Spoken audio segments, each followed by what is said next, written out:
Mesdames, mesdemoiselles, messieurs, l'espace d'un instant, je vous propose d'oublier votre quotidien pour vous concentrer sur une simple question.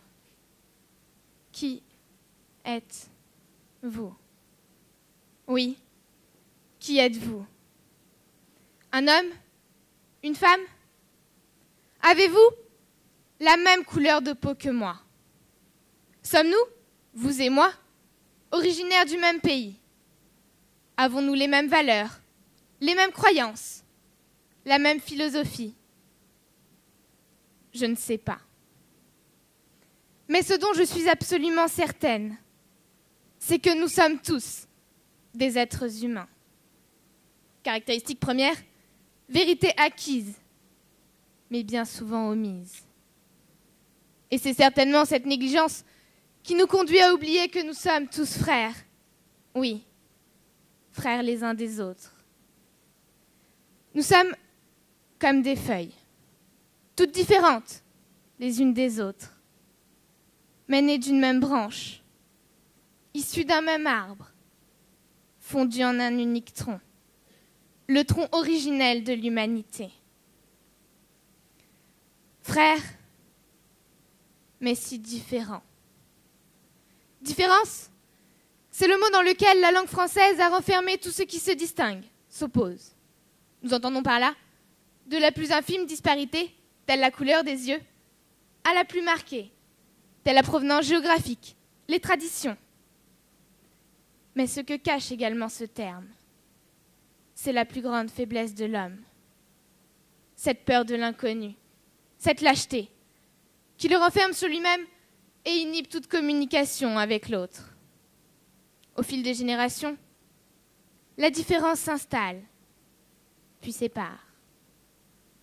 Elle intrigue, elle indiffère, elle éloigne.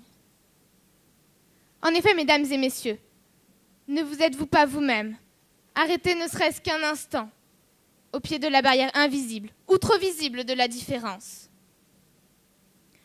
Imaginez-vous en plein Paris.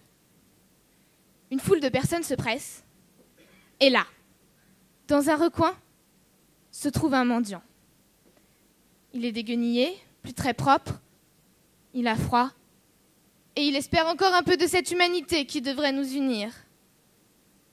Comment réagissez-vous face à cet homme qui ne fait pas partie de votre monde?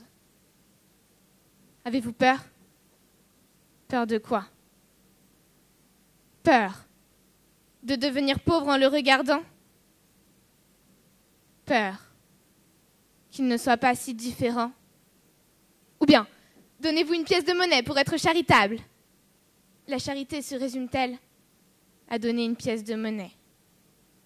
Êtes-vous curieux? Ignorant?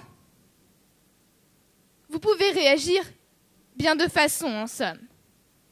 Sur un air de Cyrano, vous seriez, par exemple, mais ignorant. Ah, oublions donc ces mendiants. La facilité nous soudoie de les négliger. Méfiant. Peut-être bien qu'il n'est point innocent. Je donne souvent pour conseil aux braves gens de se méfier de l'indigent comme de l'eau qui dort. Méprisant. Admirez cette nouvelle mode. Une assise acrobatique, des yeux suppliants et rien de plus classe qu'une main en avant. Curieux. Mais quel est donc ce destin qui le conduit aujourd'hui à tendre la main? Charitable. Je caresse l'idée de pouvoir lui donner quelques menus monnaies ou rien qu'un peu de bonté. Intéressé.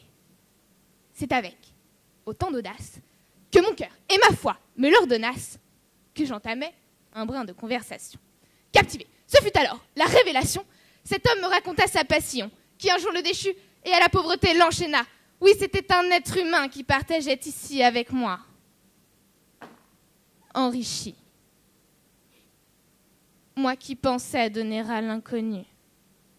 J'ignore lequel des deux avait le plus reçu. Voilà. C'est ainsi qu'à force de volonté et de patience, une relation pourrait évoluer de l'ignorance à l'enrichissement. À la manière du Petit Prince et du Renard de Saint-Exupéry, il convient d'apprivoiser l'autre, s'enrichir mutuellement avec le temps, le nourrir de soi et se nourrir de lui. Nous pouvons en chaque être, même le plus détestable, trouver la petite pierre qui fera briller son âme. Nous pouvons faire de la différence une force, un atout. Et c'est la variété qui nous enivre, car l'unité est plaisante un temps, mais on ne peut s'en satisfaire. Elle nous ennuie bien vite, le dialogue devient une ritournelle, le débat n'a plus lieu. Aussi, ma pensée va de pair avec la phrase de Saint-Exupéry. Si tu diffères de moi, mon frère, loin de me léser, tu m'enrichis. J'ai cet espoir de l'enrichissement par la différence, et cette espérance se nourrit chaque jour du souvenir d'un Noël passé dans le métro parisien. Le 24 décembre, nous étions quelques 40 jeunes à partir à la rencontre des plus démunis dans les sous-sols du métro parisien. Le premier sentiment est la peur. Peur de l'autre, peur de celui qu'on ne connaît pas, peur de celui qui diffère de nous, notamment par sa marginalité. Nous sommes en groupe, pourtant, nous avons peur. Et eux se méfient de nous, s'étonnent de notre venue. Peut-être pensent-ils même que nous venons simplement par acquis de conscience. Mais dès le premier contact, la confiance s'installe.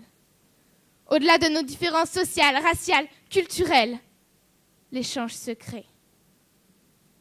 Nous leur offrons une aide matérielle et bien au-delà, un peu de chaleur humaine.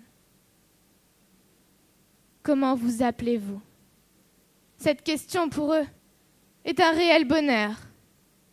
Depuis combien de temps ne sont-ils pas sortis de l'anonymat? Depuis combien de temps ne leur montrons-nous plus qu'ils existent, qu'ils sont uniques? Laclos disait « J'ai été étonnée du plaisir qu'on éprouve en faisant le bien. » C'est exactement cela. Ils sont heureux, nous aussi. C'est un échange. Je donne et bien plus. Je reçois. Ainsi, je crois à la richesse des relations humaines. J'ai l'espoir d'une différence bienfaisante. Et cependant, je ne voue pas un culte à l'altérité. Je sais bien qu'il nous serait difficile de vivre au quotidien entouré de personnes trop dissemblables de nous. Mais à la manière de De Gaulle, je dirais « Le monde est isolé. Le monde est frontalier. Mais le monde peut être partagé. » Voilà. J'ai ici choisi de faire l'éloge de la différence. J'aurais pu faire l'éloge de l'unité, car avec l'éloquence, tout est soutenable. Erasme a bien fait l'éloge de la salade, de la folie, Don Juan celui de l'hypocrisie, de l'inconstance. Mais j'ai voulu être franche, honnête, authentique avec vous. L'art, mes enfants, c'est d'être absolument soi-même, estimait Verlaine. Eh bien, j'espère aujourd'hui avoir tendu vers cet art et vous avoir persuadé et convaincu que la différence peut nous enrichir, qu'elle est une barrière qui, entr'ouverte, engendre cohésion sociale, à l'origine d'un certain bonheur, d'une certaine sagesse. Don Juan déclare « Tous les discours n'avancent point les choses, il faut faire et non pas dire. » Ainsi, assez parlé. Je m'en vais à la rencontre de la différence, car j'ai l'ambition de ravir au monde ses plus grandes dissemblances, de les apprivoiser et de les allier. Merci.